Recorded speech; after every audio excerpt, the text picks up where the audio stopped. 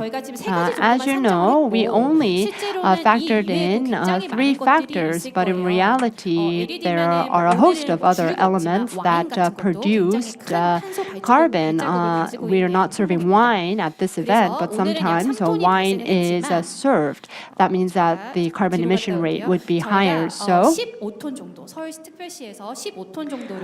the city of Seoul announced that they would offset around 15 tons, and they gave that much to the Climate Change Center. So here you see the offset certificate, and you can see that we have offset about 15 tons. And the funds that we gathered here will be used for the Cambodia Clean Stove Provision Project. We have been engaged in a biogas project that uses manure. And this project was authorized by the gold standard. And so this event, this forum, through our platform will be offset, and the amount proportionate to the offset credit will be provided to the Cambodia Clean Stove project. So I think that this activity is in line with the theme of this forum. Thank you very much.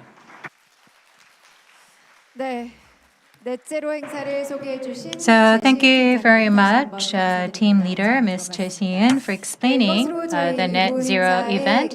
So with this, we will conclude the second part of our program, and we will immediately proceed to the special session. We need some time to set the stage, and there is a competition that was carried out by Seoul Metropolitan City, so we'll show you some video clips from the competition.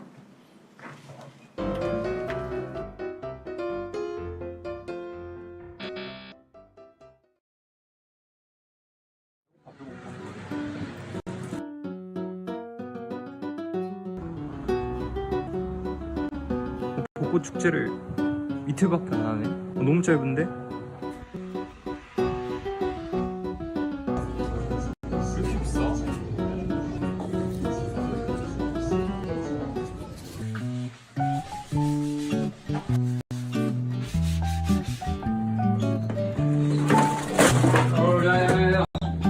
아, 이런 거는 분리수거 해서 넣어야지. 여기다 플라스틱이랑 병이랑. 나도 요즘에는 분리수거 다 하면서 해. 조금 그냥 버리러. 아니야, 그래도 해야지.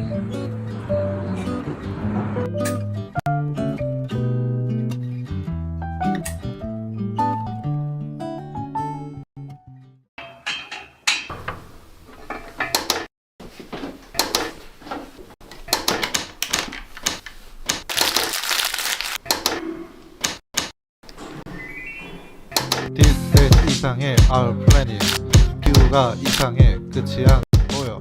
1.5 우리 티핑 포인트 해결이 되겠어? 탄소 중립 포인트. 이제 좀 작작 써. 에어컨, 보일러, 전기불, 디젤차, 테이크아웃 위더 플라스틱, 용기 내외 커리지. 새삥보단 아나바다 당근 거래지. 네가 버린 플라스틱 코끼리가 먹지. 네가 먹은 쇠고기. 만나보셨습니다. 이어서 그럼 바로 begin the ICLEI session. This session is hosted by ICLEI, and in this session we will hear about the progress related to climate change policies in several cities that have joined us at this forum before. Now I would like to invite the moderator and speakers of this session to the stage. We have 3 speakers who are joining us online and 3 speakers who are here today. I would like to invite Ju Shu, Chun-Mei Lee, and Toshiko Chiba, and Risto Weibo and Mustaq Memon are joining us online. Now I would like to hand over the mic to the moderator, Ju Shu. Dr. Ju Shu, you have the floor. Thank you very much. Thanks for joining the last panel of this long but meaningful day. We are very pleased that to host this ICLEI special session at this very important Seoul Climate and Environment Forum. And our previous keynote speakers and panelists have indicated and talked a lot about the impact and climate crisis that we are facing now. But we do have options, and we are taking actions. So here at this last special session, we are very honored to have 5 speakers, both in person and virtually joining us to share their solutions. As cities and local governments play a very important role in combating the climate change and changing the course. We all know that now more than half of our world populations are living in cities. And cities and human activities in urban contexts have been also the major driving force of climate change. So the local government action and citizens' action and engagement in our efforts to combat with climate change are very vital to change the current crisis we are facing and also the future crisis we might face. So we are very pleased to have the opportunity to hear the solutions and their options from 5 distinguished speakers. 4 of them are coming from ICLEI member cities representing local governments here. First of all, I would like to invite our expert from UNEP, Dr. Mustak Memon, the Program Management Officer of UNEP Regional Office for Asia and the Pacific. Dr. Memon is connecting online. He will share the circular economy in cities solutions for 3 planetary crises. So Dr. Melon, the floor is yours. Thank you, and good afternoon, good evening, good morning, and greetings from Bangkok, where we have a regional office for UNEP for Asia Pacific. So let me share my screen first. Okay, so we are going to talk about the 3 planetary crises and how cities can use the circular economy model to overcome that. But to set the clear objectives, I would suggest that as many cities already have their targets in the Sustainable Development Goals, in 17 goals there. So this is where the starting point for many cities is now already set, that how they are achieving those Sustainable Development Goals. And if you look on all the goals, they cut across all the 3 planetary crises, whether you're talking about the pollution, you're talking about the climate change, you're talking about the nature and biodiversity loss. So it affects poverty, affects hunger, affects health, affects the decent work, education, life below water, life on earth, and so on. So basically, when we're talking about the cities for SDGs, they are achieving the overcome 3 planetary crises through SDGs, and circular economy can play a very important role for that. And that's why this vision that comes that for cities to make right choices, every economic decision must tell environmental truth. That means the future cost and risk of environmental impact must be accounted for. So for any decisions, whether it be the infrastructure decisions you're talking about, the transport, the energy decisions, the buildings, the decisions for tourism, and anything that has to be aligned with, as we all know, that cities contribute heavily, like 75% of population is now coming to the cities in one way or other, whether be living there, whether be coming for the work, or the floating population, daytime population, and so on. And 75% of energy resource uses in cities, 75% of greenhouse gas emissions from cities, 75% of waste almost from cities. So cities play a major role for any solutions, as well as they are part of the problem, but how we can turn them in the part of the solution or leaders for the solution, that's where we need to change the public culture. And that is very important, that how you change the culture of the cities, whether be their mobility habits or transport habits, whether be their energy use or energy efficiency habits, whether be the food habits, whether be the buildings, and so on. So basically, that's where we look in this. And as we all know, cities does not mean the single silver bullet, because all the cities are diversified in terms of population, in terms of their climatic conditions, in terms of their services, manufacturing, and so on. So basically, it's very important to look every city from the local angle, not from the global angle. So as we say that it's important to think locally and also act locally to achieve the global targets for the cities. And this is where we are targeting that how cities can play. The first important part comes from the city's point of view is the middle income, because middle income is growing in cities very rapidly. And if the middle income grows, that affects the mass consumption. So the consumerism, like if you look on the consumer goods, you look on the transport needs, you look on the food, you look on the water, you look on energy, anything that starts in like rapidly shooting up with the middle income. And that is where we need to really bring the impact that how we can create the sustainable consumption and production models for the cities as we are losing rapidly our natural resources, we are creating huge pollution, and we are also emitting greenhouse gas emissions and so on. So this is where we are trying to look at how our resource efficiency can play a very important role for the cities to address all the challenges which we can cover as a pollution, climate change, and loss of nature and biodiversity. So this is very important to design the cities from the sustainable consumption and production point of view. And that's where we use the word decoupling.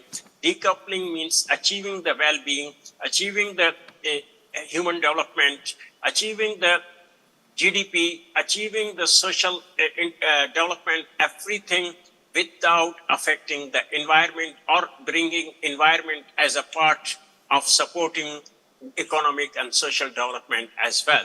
So when we are looking at the different aspects of the city, as I say, some are industrial cities, some are still agro-based cities, for example, some are service-based cities, but then within the cities, you have industry, transport, you have energy, you have a building. How you align that, that is very, very important to look at that sustainable consumption. So basically, when you talk about the footprints, so you have input and output. So as we need to survive in the cities, we need to have economic growth in the cities, we need to have a basic needs and also the human development and well-being, whether it be the health, education, and so on. So all require resources. And how we really efficiently use the resources, and then most of our activities, they emit, whether in terms of a solid waste, liquid waste, or pollution, gases, and so on. So how we minimize our pollution side and how we maximize the resource efficiency, that is where the circular economy would play a very important role for that. And as I say, that human well-being is the top agenda for all the cities, and basically economic prosperity, social development, and environmental impacts, they contribute towards that. And that's where we are talking the whole life cycle, from the extraction to the production, consumption, and the waste management, that how cities be part of the bigger like a framework. So to look at that about their footprints. So for that reason, I think all cities, urban planning perspective, NGOs, civil society, the regulations, the law, the policies, the financing, the technology, the private sector, they have to work together to turn the cities from mass consumption society to the sound material cycle society. And that's where the circular economy has a lot of embedded values, because even if we say recycling is the last thing to really do, because with the recycling, we lose a lot of embedded energy, a lot of embedded labor and everything into that. So our designs, our upstream solutions play a very, very important role when we talk about sustainable cities and so on. And for this reason, I would really want to congratulate Seoul and also the two other partner cities, Gyeonggi and Incheon, that we did a quite intensive work on looking into how Seoul overcome its air pollution over the years, what measures they took. And this is really a good showcase, which is now available online, and also quite good videos also there. You can look at the UNEP website, and this we call the Seoul, Incheon, and Gyeonggi report.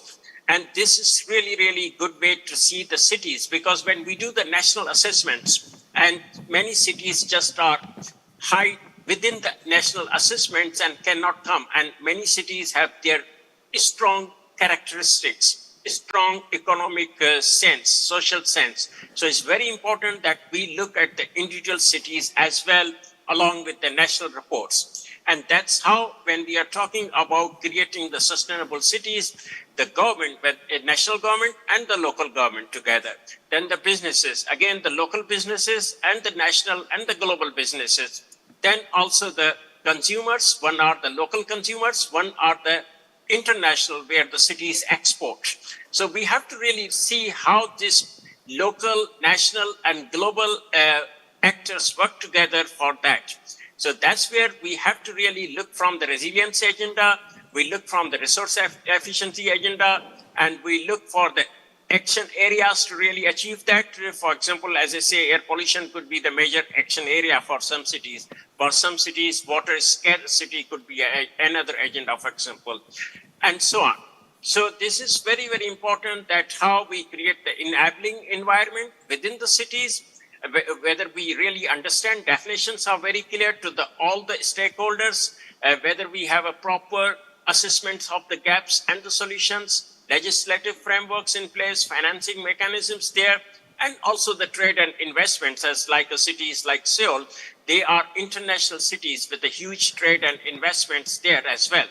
So I would say that when this COVID affected us, we started building back better.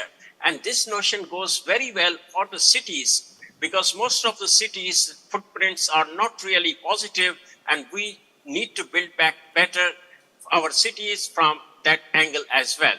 So at that point, I would like to say, if the right choices are not made today, we will be locking into high resource consuming urban infrastructure for decades.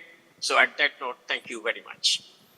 Thank you very much, Dr. Maimon, for sharing with us from the example of circular economy in cities, how cities and local governments can turn crises into concrete actions to combat with climate change and also the other two, nature and biodiversity loss, but also environmental pollution crisis that our planet is facing. And also, thank you also for sharing the report that UNEP has developed to feature how Seoul, Gyeonggi, and Incheon are fighting with the air pollution, but also taking climate actions together, to gain the core benefits. So these are very important and inspiring. Thank you very much. So now we talk about the solutions and actions. I want to direct to now our city representative and experts here. So first, I would like to invite Ms. Li Chunmei, the Level 3 Division Rank Official, Science, Technology, and International Cooperation Division of Beijing Municipal Ecology and Environment Bureau, to share Beijing's case and actions.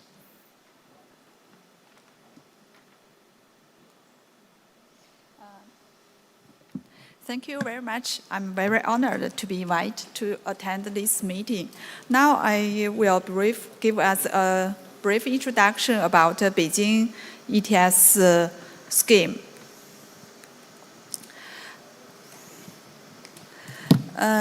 Greenhouse gas emission reduction is China's long-term policy. Last year, China gave a commitment. China is willing to contribute more to fight against climate change, as it aims to bring carbon emissions to a peak by 2030 and achieve carbon neutrality by 2060 with more forceful policies and measures. And in Beijing, since 2015, we have already launched a long-term policy on reducing greenhouse gas emissions. Today, my topic is about ETS, emission trading scheme. In China, it's a social consensus that ETS is an effective market tool to reduce greenhouse gas. Now in China, there are 1 national ETS and 7 pilot local ETS.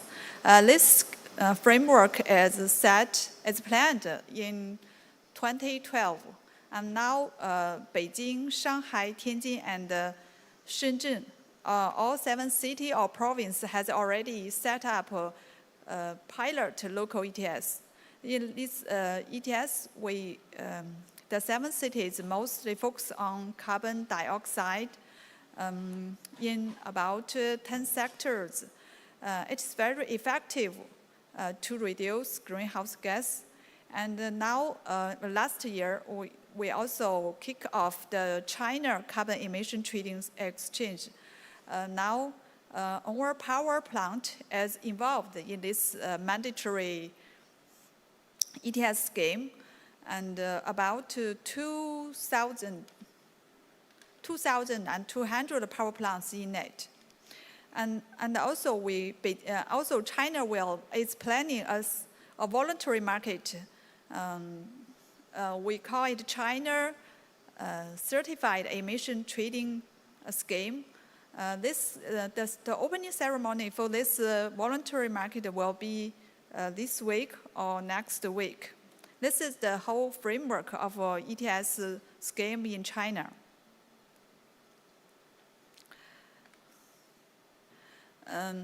About Beijing ETS, we have 3 phases. We start from 2013. At that time, if an enterprise, the emission is larger than 10,000 tons carbon dioxide, then it will be involved in this market. And then in 2015, we lower this limit. If the emission is larger than 5,000 tons, it have to be in this market. Then in 2019, this work is transferred from a government to Environment Protection Bureau. In this new period, we have improved a lot of policies and new regulations to improve the whole ETS scheme. We have built a very full top-level design. We have regulations, administrative measures, and about 40 rules. All these rules guarantee the strict operation of the market with scientific quota allocation mechanism. Under those top design, we also forming, after 10 years, we formed a practical carbon emission trading market system. We have built laws and data platform, and also built an organization including several government departments and also MRV system. In the market, we have 6 steps. We ask the enterprise to report the emission, and we also need a third party to verify the amount of the emission. And also then the government will issue the allowance. Then we have a market, and the participants can trade allowance in this market. Then according to the limit, the company, the enterprise should surrender the allowance to the government. Now, Beijing ETS covers about 50% of Beijing total greenhouse gas emission. About 900 key units in this scheme, and also cover 8 sectors.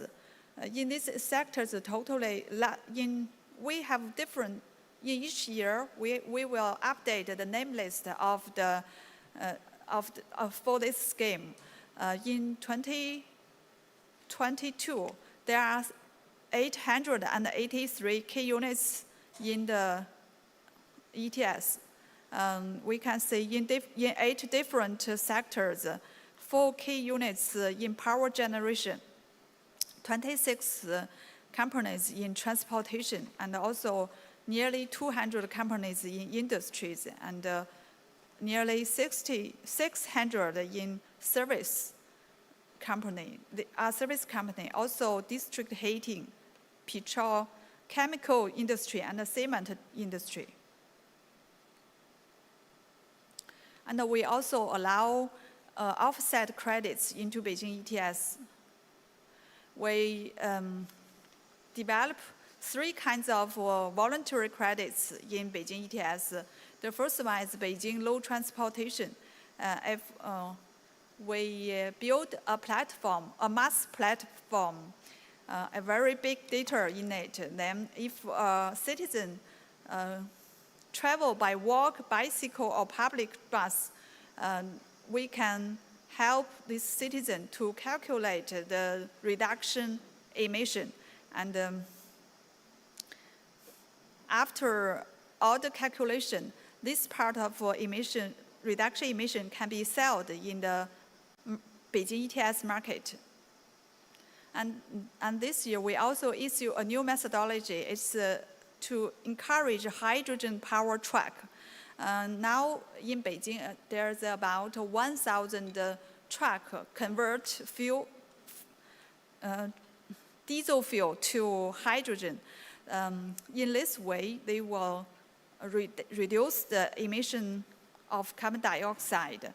So we calculate this part and allow this company to sell this part of reduction in Beijing ETS, then encourage more trucks to convert their fuel to hydrogen.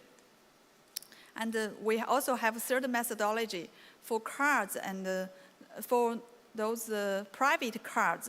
If the fuel converting from gasoline to electricity voluntary, we can also give them credits. They can sell these credits in Beijing ETS. After 10 years, Beijing ETS, the price of carbon in Beijing ETS is quite stable. It's about, last year it's about 150 RMB per ton. This price in China is very high. The high price of carbon encourage the company to reduce carbon by adopting very low carbon technology in their producing. And also in this slide, you can see that the first photo is about, the picture is about power generation. The power generation, the carbon emission intensity is reduced by 27% in last 8 years in Beijing ETS.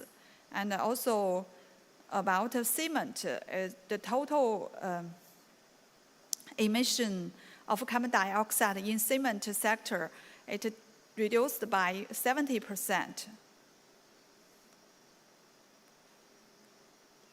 About the future, Beijing will do more work on ETS to optimizing related regulations and policies to support smart city building, low carbon technology applied in Beijing to help achieving the goal of reducing carbon emission in 14th five-year. Thank you. Thank you, Ms. Liu Chunmei, for sharing Beijing's case of emission trading scheme, particularly over nearly 1 decade of the ETS market in Beijing has achieved so much progress and also a lot of good results, not only about encouraging the key actions in this priority, the 8 priority sectors, of also particularly the participation of stakeholders from the private sector and the rest, but also achieve a lot of co-benefits of climate actions and also clean air actions. We also know that Beijing has improved a lot in its air quality in the past years. Talking about this, we would like to go further to another capital city of East Asian country, Mongolia, the representative of Ulaanbaatar city, Mr. Bashagay Bayashgalan, Director of the Capital City Air and Environmental Pollution Control Department of Ulaanbaatar. Mr. Bashagay, now the floor is yours.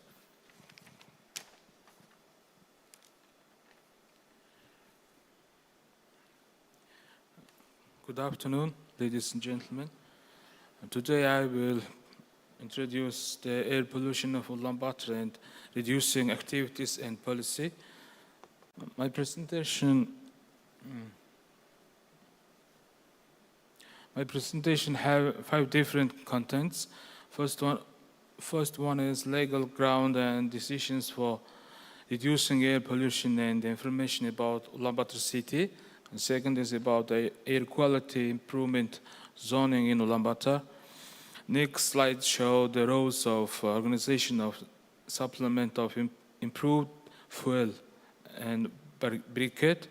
Next slide's difference of air quality year by year. Last one is prevention of carbon monoxide poisoning.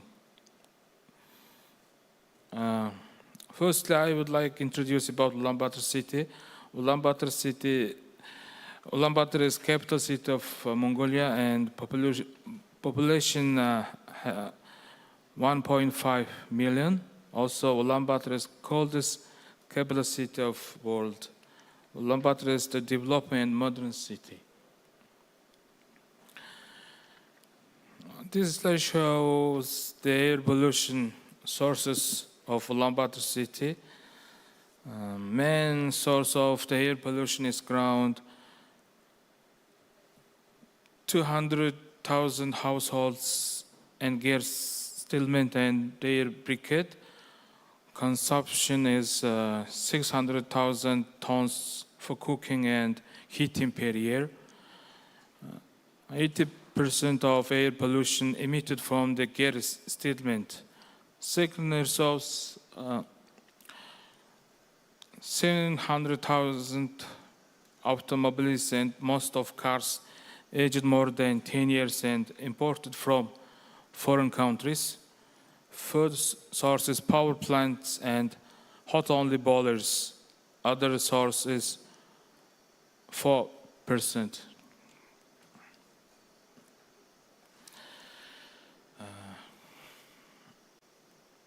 This slide shows the target level of air pollution measured taken by the government of Mongolia in 2017. Government of Mongolia approved the national program of reducing air and environmental pollution. In 2018, government of Mongolia approved resolution number 62, which is banned the raw coal consumption in Ulaanbaatar city from 2019. The result of resolution of 62 is air pollution is reduced to 50% comparing with previous year. Also, we approved the air quality improvement zones in Ulaanbaatar. Improvement zones approved by joint decision of Minister of Tourism and Environment with Ulaanbaatar city mayor. Now we have 4 different zones. In first, all of the Ger area households are only use the briquette for heating and cooking. In fourth zone, banned any hard fuels such as briquette and raw coal.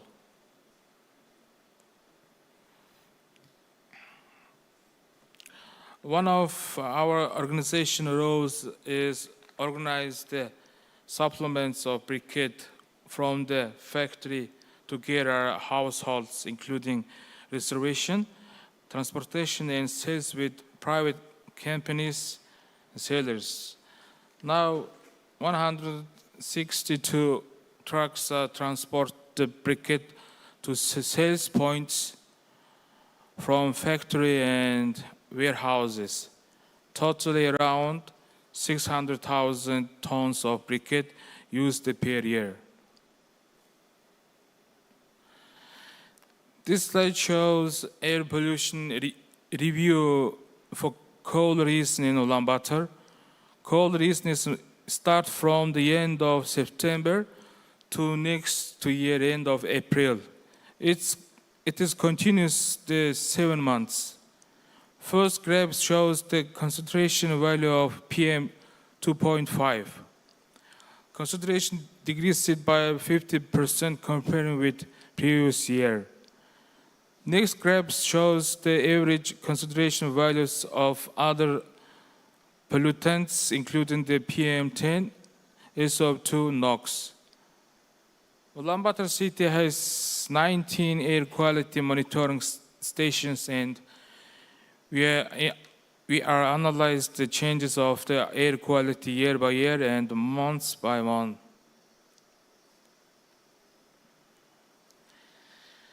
The last slide shows consideration value of air pollutants and coal season in Ulaanbaatar city and nation standard value of air quality. In this table, we can see the consideration value of the air quality in cold seasons. For example, consideration of PM 2.5 reduced by 6%, PM 10 reduced by 12%, SO2 sulfur dioxide 9%, NO2 reduced by 2% in comparison of cold season in 2021 to 2022 with 2022 to 2023. Thank you for your attention. Thank you very much, Mr. Pashakem, for sharing Ulaanbaatar city's actions in combating with the air pollution. And we congratulate for the progress and achievements you made and also your ambition to further cut the pollution. Now we are moving to another capital city, Tokyo of Japan. I'm inviting Mr. Toshiko Chiba, the climate change specialist and director from Climate Change Division Bureau of Environment of Tokyo Metropolitan Government, to present Tokyo's actions and achievements online. Hello, good afternoon. My name is Toshiko Chiba at Tokyo Metropolitan Government. It's my great honor to be here in this conference. Today, I'd like to share with you the Tokyo's policies, particularly towards decarbonizing buildings. I've divided my presentation today into 3 parts: Tokyo's statistics on CO2 emissions, our policy framework for buildings, and our some representative programs. So let's begin with the first point. Next. Okay, so Tokyo has set several 2030 goals, such as carbon half target. That means Tokyo will, by 2030, reduce greenhouse gas emission by 50% from year 2000 levels in order to contribute to the world's net zero carbon emissions by around 2050.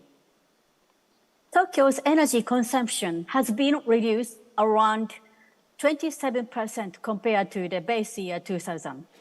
The dotted line shows the change in greenhouse gas emissions, which has been reduced by 3.4%. This is due to an increase in emission factor of the power. I will talk on this issue in next slide. In Tokyo, electricity accounts for approximately 70% of energy-related CO2 emissions. This is partly due to the fact that the majority of electricity used in Tokyo is generated from fossil fuels. As a local government in Japan, we have no authority to make nationwide power policy decisions, such as the generation mix. However, it's possible to choose to purchase electricity from renewable sources or to install renewable energy generation equipment in buildings and consume this electricity on site. This becomes one of our policies. Looking at energy-related CO2 emissions by sector, you will find that buildings account more than 70%. That's why we have been focusing on decarbonizing buildings since the 2000s. As the international business location, expanding zero-emission buildings is essential for Tokyo in order to attract investments and businesses, even in the decarbonized society. That's everything on Tokyo statistics. Next, I'll outline Tokyo's policy framework for buildings. Tokyo has operated several building measures from the period of planning to renovation stage. Toward 2030, we have been considering the need to strengthen various initiatives in buildings, especially further improvements in energy efficiency, expansion of renewable power usage, energy management, and the use of low carbon materials. From last year to this year, we have been working to strengthen our each programs by amending that ordinance. From next slide, I will talk about two representative policy programs in Tokyo. One is the mandatory CO2 reduction program for large-sized existing buildings. Another one is the program for new detached houses, promoting high heat insulation and installing rooftop PVs. We have implemented a CO2 reduction obligation program for existing buildings under a Tokyo ordinance since 2010. We call it the Tokyo Cap and Trade program. Facilities under this program are required to make mandatory CO2 emission cuts within each 5-year compliance period. After implementation, now we are in the third compliance period from 2020 to 2024.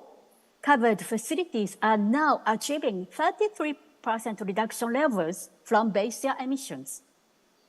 The facilities have plans to conduct several measures, from operational measures to the installation of highly energy efficient equipment in order to reduce their emissions. The top 3 measures are all installation actions, such as of heat source equipment. Even now, 12 years after implementation, we can see their ongoing equipment renewable plans. As one of the steps toward 2030 and beyond, we intend to strengthen the reduction obligation level in the next compliance period from 2025.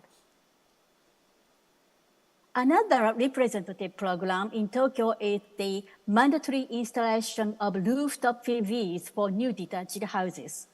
This also includes the promotion of high thermal insulation of houses. There are many buildings' roofs in Tokyo, though only 4% of buildings suitable for solar PV actually have panels mounted on the roof. We have great potential. Taking advantage of Tokyo's strength, a city where buildings accumulate, we aim to create a society supplied houses with healthy, comfortable, and resilient. We are now in the process of designing the program in detail for implementation from 2025. During the development process of this new program, we were able to find the great power of the younger generation. When we asked for public comments on the draft amendment to our ordinance, we received many comments, both positive and negative. The younger generation, especially those in their 20s, were more supportive. That definitely encouraged us. Okay, I have covered everything on our representative program and brings me to into the conclusion. In the wake of climate and energy crisis, we have become increasingly convinced of the need for enhancing energy efficiency and expanding use of renewable power feasible as a city. We've started to update our social infrastructure towards decarbonized city. I hope our outline today has helped you to understand our approach, and I would like to learn from you from different perspectives. Thank you very much. Thank you very much, Ms. Toshiko Chiba, for sharing with us Tokyo's commitment actions and also ambitions, particularly the mandatory program to cut emission from the building sector and also encouragement for public engagement, including the youth. Now we are moving our journey to Europe.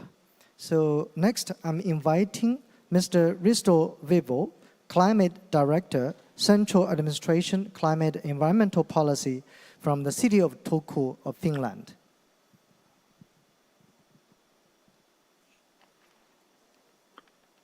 Thank you so much, and thanks for the pleasure and honor to share some insights and lessons learned from Turku on new means of collaboration for carbon neutral city. I'm very happy to speak after the big cities and try to give point of view from a mid-sized or in a global scale small city, which maybe has also some benefits and makes it sometimes maybe a little bit easier also for us to drive some policies, although then the scale is always smaller. Okay. Yes, good. The next slide. In Turku, it's sustainability is at the core of our city strategy. And like the UNEP speaker, Mr. Memon was referring to the intertwined sustainability challenges that the world is facing. In Turku, we are using the Sustainable Development Goals as the framework for the whole city strategy, and we are participating in the UN voluntary local reporting for cities since 2020. And in our city strategy, we are tackling the climate crisis, the biodiversity loss, and the natural resources challenges simultaneously. They're all part of our strategy. And we see a lot of benefit in tackling them with the best possible synergy, like was already highlighted in previous presentations, how circular economy, for instance, contributes to climate mitigation and to preservation of urban biodiversity, just to give one example. We find it very useful to use international, European and global shared frameworks and methodologies in our work, and therefore we find the UN and UN agencies and ICLEI and also European programs to do an extremely important job for the cities. And in our climate work, we are using the European Covenant of Mayors for Climate and Energy as the basic framework and methodology. And by doing this, we have the benefit of working in the same model as altogether 11,000 municipalities and regions in Europe. And also we are annually reporting to CDP on the global level. These structures we find very helpful, and probably it's partly due to our smaller size and in different ways favorable circumstances that we have already managed to reduce the Scope 2 greenhouse gas emissions from Turku area by 56% from the level of 1990, and we are heading towards carbon neutrality by 2029. We are investing in our scale heavily to climate action. The climate investments with a considerable climate impact during the financial period 23-27 are altogether 1.2 billion euros in case of Turku, and the emission level Scope 2 per capita is very low already. Scope 3 is higher, over 8 tons per person per year. And here are our goals and the development, how we have been going down. And now I'm going into the new means, which was the main topic for the presentation. And an important new initiative in Europe is the European Mission for Climate Neutral and Smart Cities. The 100 European cities were selected to work together and try to reach carbon neutrality by 2030 and pave the way for other cities and for the whole continent to become carbon neutral by 2025. The European Commission, national governments and agencies, ministries are part of this process, and on the local level, each city is engaging the local partners, the businesses, universities, civic society agencies, and the citizens into this work. And quite a fundamental, comprehensive methodology has been prepared for the work, and we are now applying it. And the main tool is the Climate City Contract, which consists of 3 parts. There's the commitments part, the action plan, and the investment plan.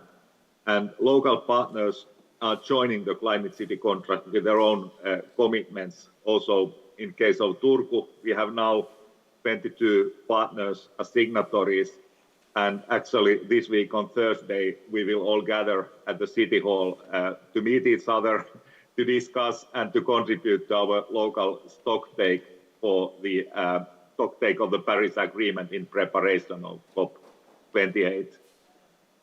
I would say that the most important companies, universities, other local partners are on board now, and the contract remains open for further parties to join.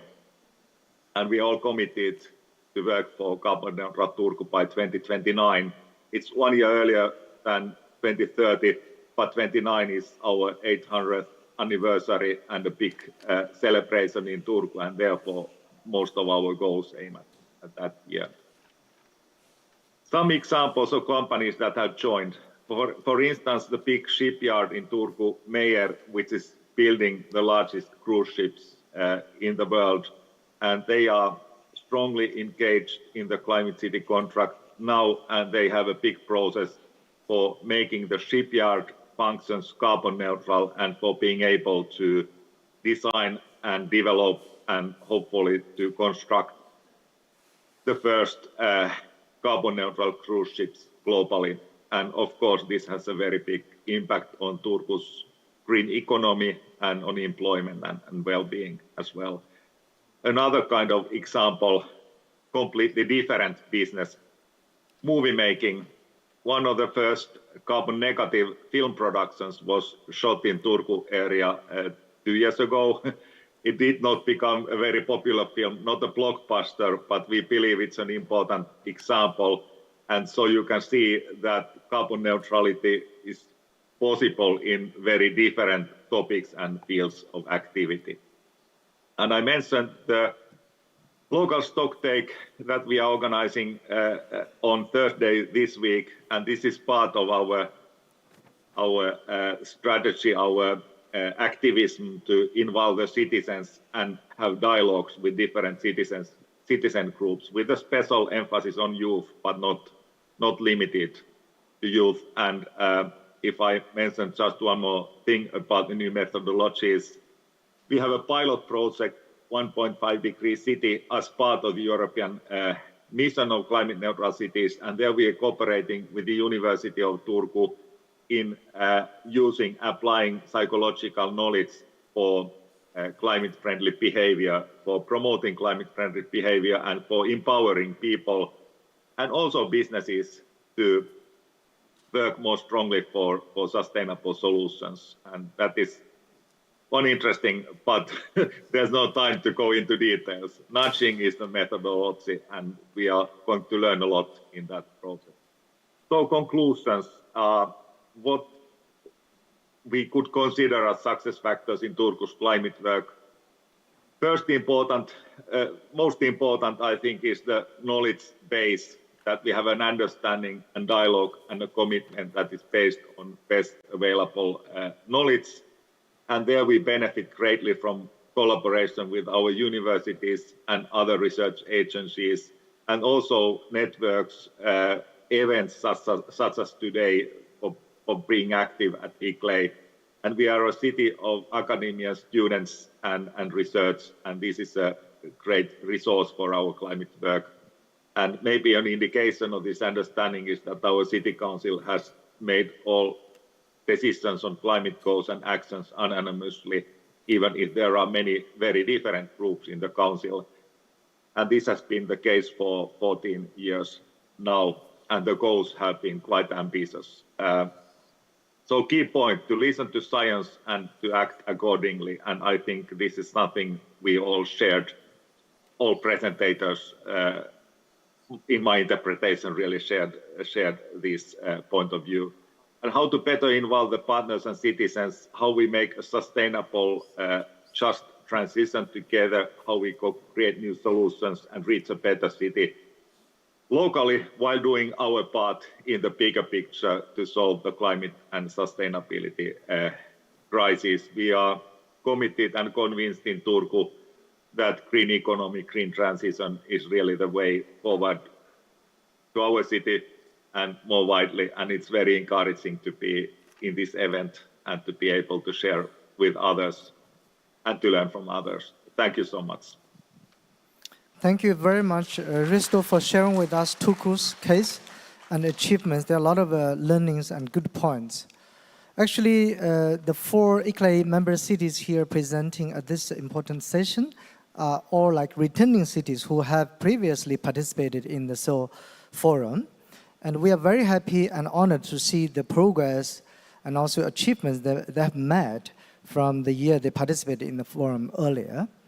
And also there are a lot of common things that for our reflection from today's panel. Unfortunately, we don't have much time for more questions and answers, but a few key learnings I gained from this inspiring panel is that first, local governments are very important in playing the role to tackle the climate change crisis by turning the crisis into opportunities and concrete solutions and actions. Secondly, engaging and involving the public and different stakeholders are very important in this journey for all. Thirdly, we have to set our targets based on science and evidence, and develop our concrete actions and initiatives based on these scientific findings. Lastly, I would like to thank again all the 5 panelists for this session, and also thank again for Seoul Metropolitan Government for hosting such an important forum. Thank you all. Thanks. Thank you once again for the great deliberations. 네, 다시 한번 수고해 주신 좌장님. So once again, we'd like to thank the moderator and the panelists. Please join me in thanking them with a big round of applause. So with this, ladies and gentlemen, we will close the Seoul International Forum on Climate and Environment.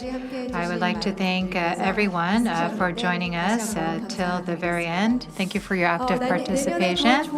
So next year, we hope to see you again. We will prepare a better program. And with that said, I will officially close the Seoul International Forum on Climate and Environment. Thank you very much.